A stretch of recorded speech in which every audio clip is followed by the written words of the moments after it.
Ganjar Pranowo, mantan Gubernur Jawa Tengah dan calon presiden yang kalah di Pilpres 2024, kini nyaris lenyap dari radar media nasional. Pasca perolehan suara mengecewakan sebesar 16,47%, Ganjar tampak kehilangan pijakan di panggung politik. Aktivitasnya yang minim sorotan mengundang pertanyaan serius. Apakah karir politiknya mulai meredup? Sejak masa jabatannya sebagai gubernur berakhir pada September tahun 2023 dan kekalahan di Pilpres, Ganjar lebih sering terdeteksi di Sleman, Yogyakarta, menjalani rutinitas pribadi seperti bersepeda dan menghadiri acara internal PDI Perjuangan. Dalam pernyataan Mei tahun 2024 di acara Halal Bihalal tim pemenangan nasional Ganjar Mahfud, ia menegaskan akan tetap di luar pemerintahan Prabowo Gibran sebagai bentuk oposisi.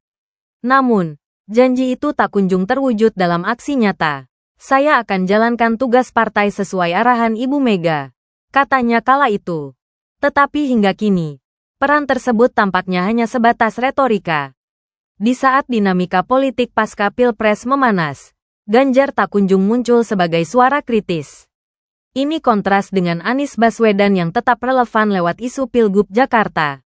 Data internal PDIP pun menunjukkan perhatian partai mulai beralih ke figur lain, seperti Puan Maharani, yang lebih aktif dalam manuver politik. Media nasional juga tampak kehilangan minat. Ganjar tidak lagi punya jabatan publik atau narasi yang kuat. Tanpa konflik atau langkah besar, ia sulit bersaing dengan headline tentang Prabowo atau Jokowi. Indeks pencarian Google Trends menunjukkan penurunan drastis ketertarikan publik terhadap Ganjar sejak Februari tahun 2024, turun hingga 80% dibandingkan puncak kampanye. Basis pendukung Ganjar pun mulai goyah. Kegagalan Ganjar membangun narasi pasca kekalahan memperparah situasi. Ganjar sebenarnya punya modal politik besar dari 2 periode gubernur. Tapi itu disia-siakan karena pasca Pilpres Ganjar tidak mempertahankan citra diri dan hanya mengekor di belakang Megawati seperti anak bebek yang masih belajar jalan. Sikap pasifnya juga memicu spekulasi bahwa Ganjar memang seorang petugas partai yang sangat tunduk dengan Megawati. Jika Ganjar tak segera mengambil langkah signifikan, entah lewat kritik tajam sebagai oposisi atau peran aktif di PDIP, maka Ganjar akan jadi mantan bintang yang hanya dikenang sebagai kandidat yang pernah digadang-gadang. Di tengah lanskap politik yang tak kenal kompromi, diamnya Ganjar bisa jadi tanda bahwa relevansinya berada di ujung tanduk.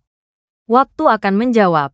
Tapi untuk saat ini, ia lebih mirip bayangan yang memudar di antara hiruk-pikuk kekuasaan.